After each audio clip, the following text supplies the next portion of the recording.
So I've been machine polishing for around 15 years now. So obviously when I first started machine polishing, your only option was a rotary polisher. That was the only way you could go.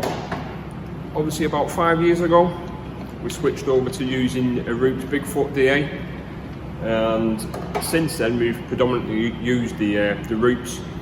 So a lot of people think it's faster to use a rotary and that a DA just can't do the job as well or as quickly as a rotary can do.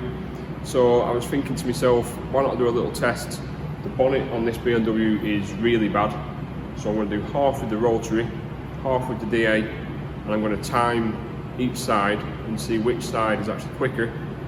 I'll put a little video in now to show you how bad the bonnet is, but I'll do half the bonnet with the DA, half the bonnet with the rotary, and then I'll show you a video afterwards with the results, and I'll also time each side to see how long each side takes with each machine, and we'll see if we can get an answer as to which machine's quicker. I'm going to be using koch chemie H9 and rupes wool pads. I'm going to use the same on both machines, so it should be a fair test. Right, first up is going to be the good old Makita 9227 rotary polisher.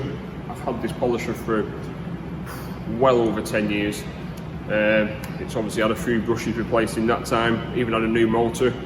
I suppose you could say the only thing that's original about it is the case. Most of it's been replaced over the years, but it's a good old workhorse. So I'll prime the pad up first.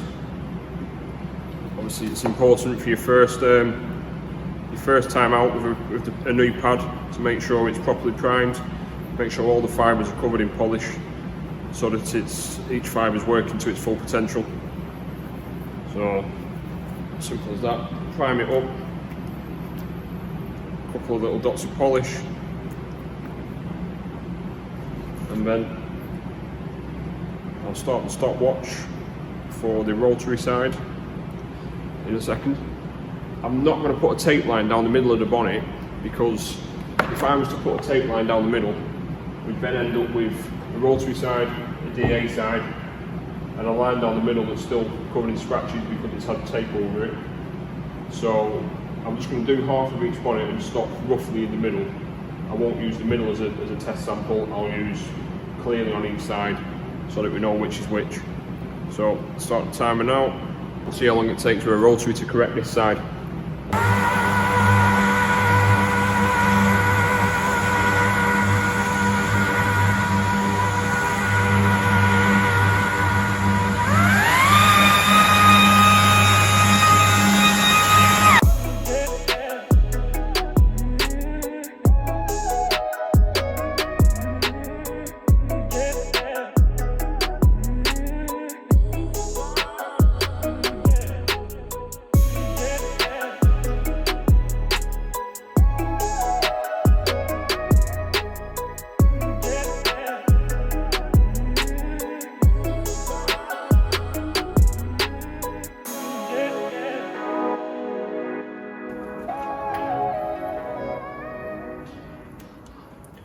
Right, so that's the rotary side done.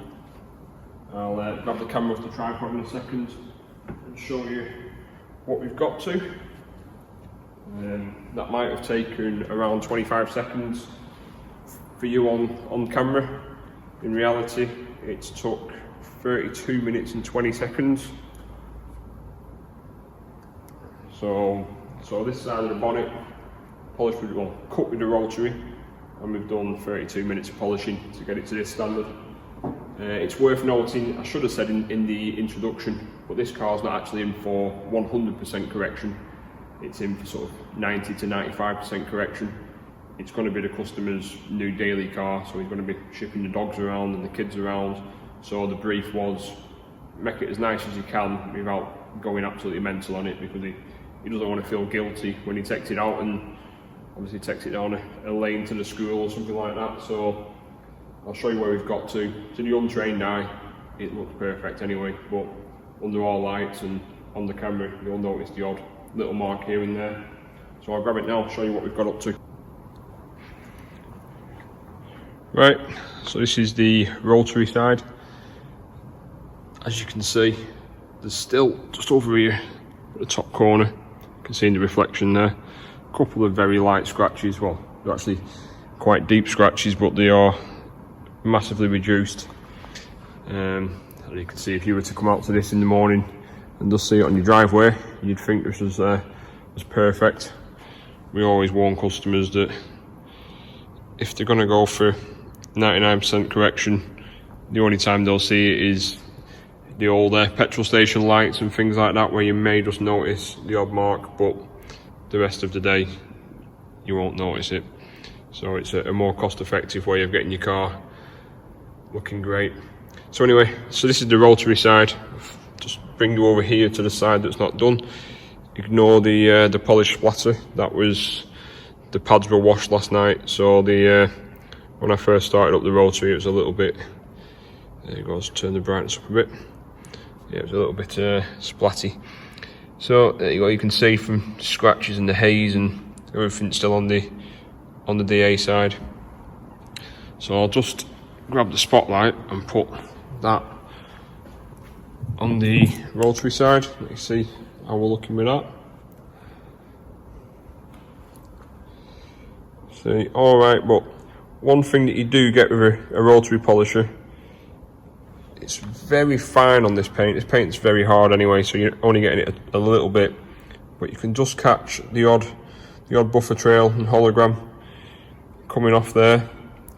So like I said, we've already spent 32 minutes polishing on this side with the rotary, and we're going to need to refine it a bit further. So I'll add that time onto it at the end. One of the benefits that I did realise as I was using the rotary was these sharp angles here that come down and around. With a DA, you'd really struggle to do this unless you were to go and get the smaller DA, use the 3-inch, maybe even the 1 and 2 inch. Whereas with the 5-inch rotary, because it's a forced rotation, you can basically get it into those areas without having to change machine. It's kind of an invalid reason anyway, because no matter which machine you're using, when you get over to these areas, you're going to need a smaller machine anyway, so it doesn't really matter that if you had to change the DA1 to a smaller DA1 for these bits, you should have it in your arsenal anyway, so it's not a problem. So anyway, there's your rotary side. I'll set up the timer again, start the stopwatch, put you guys back on a time lapse so you don't have to sit here for half an hour while I do it, and we'll see how the DA side comes up. So for the DA side, I'm using a Rupes 15mm throw Mark II. There is a Mark III machine out now. We've still got Mark 1s that are going, so we tend to use Mark 1, Mark 2, they're pretty much the same. The Mark III isn't a marked improvement, so as all machines break now, we'll probably upgrade them to a Mark III, but we haven't found the need to go out and replace machines unnecessarily for it. Again, a little bit like the Makita, this machine's been going for a good few years, used day in, day out. It has had the brushes replaced, and I think the bearings and things like that. So in terms of keeping your machines going, there's not much in it. Both of them, if you're going to use them a lot, are going to require some parts. Brushes for both of them are pretty cheap. Motors for both of them are around 90 quid. The DA is a little bit dearer to buy in the first hand. Bear that in mind when you're making a choice as well. But other than that, there's nothing in them once you've got them. So I'll jump on this now, do this side, see how long this takes.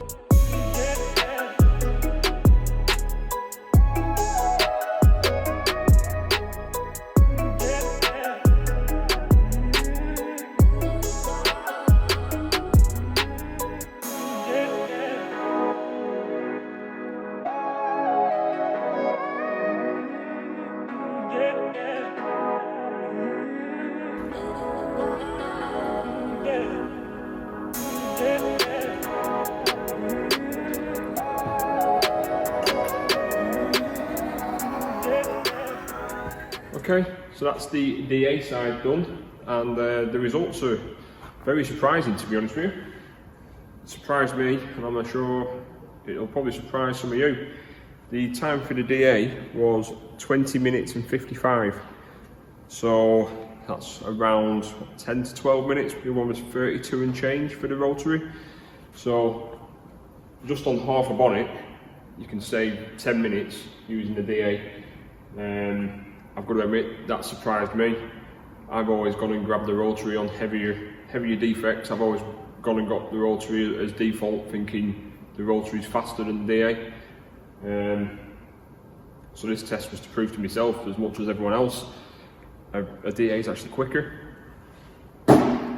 Also, don't forget, this Rotary side needs a little bit of refining to do yet, so I'll do that and add that to the total time. But for now, I'll just quickly grab it back off the tripod, show you around on the DA side, and I don't think the DA side needs any refining. It's actually finished down quite well, so that's going to save time as well. We'll have a quick look now. Right, so remember this side was the Rotary side. Take you over to this side, which is the DA side. Again, you might spot the odd little mark here and there, as we weren't going through. See, again, these little marks I'm talking about are literally just this one little mark there. Other than that, you know, we're pretty much perfect. As you can see, that's considering the DA took 10 minutes less than the Rotary. That finish is pretty much, well, the same, if not better. So let me grab the spotlight and we'll have a quick look. So remember, on the Rotary side, we've got buffer marks and holograms. On the DA side, I mean, there's a little bit of glare on the lens on the camera, but to the naked eye, that's looking pretty much bob on. Just change the exposure, one sec. Drop the exposure down a little bit. Still a bit of glare on that lens, but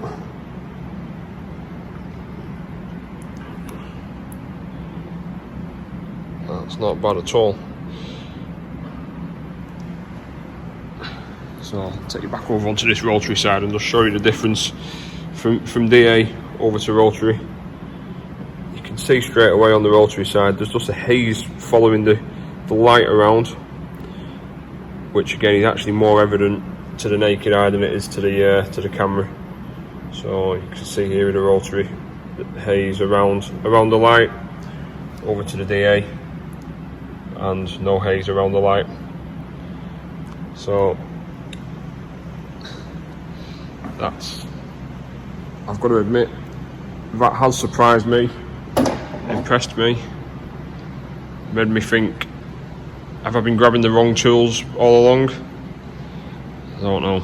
So in the interest of fairness and science, I've just mixed up a 50-50 dilution of isopropyl alcohol, IPA. So I'll give both sides of the bonnet a quick wipe down with this.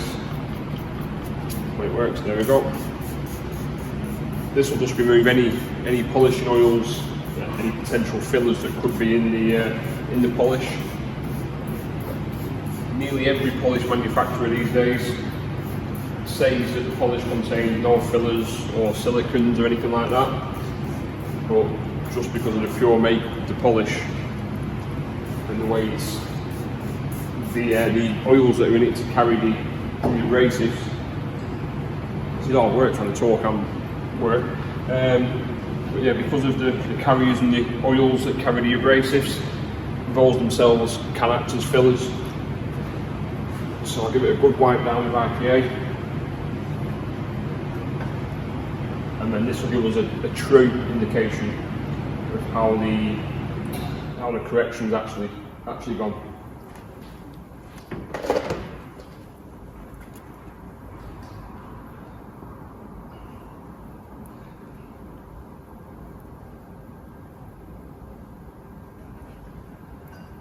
I find when you're doing an IPA wipe down, if you really saturate the panel, It gives it a bit more time to sit on the panel, and it'll actually be a lot more effective. Now, before I even get a proper torch on there and look at it, just under the overhead lights, I can already see the rotary side is a lot hazier than I first thought. So I'll grab a torch, have a quick look, see how it actually looks.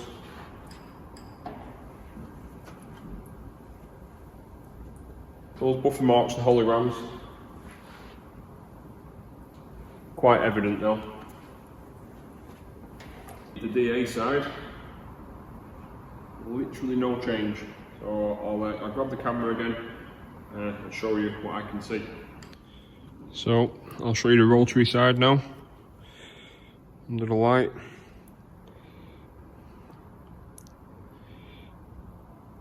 You can just see some of those holograms and swirls in there now are particularly bad. If you look up towards that strip light, as I move the spotlight around, you can see the shimmering, the dancing. That is holograms, typically caused by incorrect polishing. In this case, it's not incorrect polishing because we had to compound it to get rid of the deep marks. We just need to refine it now.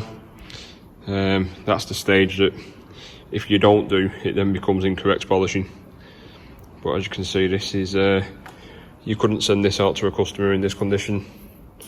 So this is gonna need some refining. So I'll take you over to the DA side.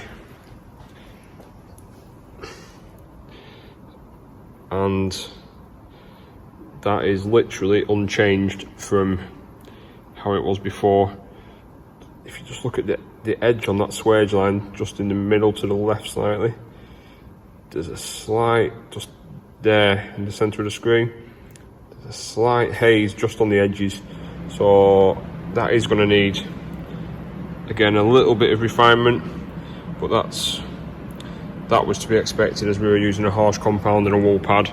I'm actually quite surprised that this side has ended up quite as good as it has without in the first instance. So we've got 20 minutes so far on the DA side, 32 minutes on the rotary side.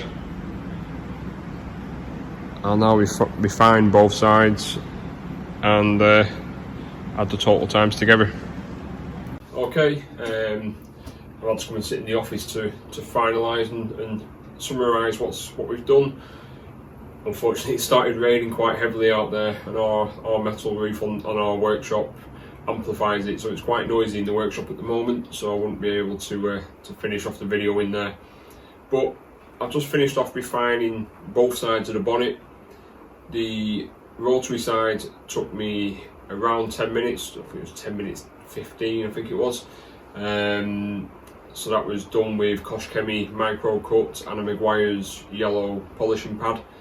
That's on the rotary. And on the DA side, I used again Koch Chemie micro cut and a yellow Maguire's polishing pad, and that took me around 7 minutes. So not a massive difference in time, but when you put the two together, we had 32 minutes in cutting on the rotary and 10 minutes of refining, so you're at 42 minutes in total for the rotary side. And in the DA I did 20 minutes of cutting and around 7, I forgot the total time, but it's about 7 minutes in refining. But on the DA side, any car that we're going to ceramic coat, we always finish off with geode primer, and I'm 99% certain that if I'd have just gone straight to primer, it would have refined those marks on the DA side. So again, that would have saved a bit of time there, whereas now the rotary side, it wouldn't have got it out with primer. Those holograms were too severe for primer to deal with, so that needed cutting and then primer. Again, adding time. The results of this has surprised me, to be honest with you. I was thinking a DA would have been slower. I've seen on Facebook groups and always laughed at it that you can't correct paint with a DA. people always say you can't burn through paint with a DA. Of course you can burn through paint if you can correct with one, which is proving you can. That means you're removing paint. If you're removing paint, if you remove too much, you strike through. So it doesn't matter if you're using a rotary or a DA, both of them have got a risk of going through the paint. I would say the risk of a DA is less, quite a lot less. The ease of use of a DA is a lot less. You don't need to sort of hang on to the machine almost. When you're using a rotary, you do hang on to it. It tries to drag you around the car. If you don't know how to use it and you're quite new with one, you can quite easily mess up, and you can find it quite difficult to control the motion and the way it's going to go. So it's a lot quicker and easier to pick up polishing with a DA, as well as we've just proven quicker in the first place to polish with it anyway. So I'll carry on with that car now over the next day and finish it all off. I'll show you a little video of it when it's finished and all coated and ready to go out for the customer. But that's kind of surprised me. I'm sure it will surprise some other people as well. If you've got any questions, please feel free to ask. Pop it in the comments. If you've got any other, let's say, myth busting, let me know, and I'll see if I can do any other little videos. So anyway, for now, thanks for watching. Enjoy this little video of the finished BMW 335, and I'll see you in the next one.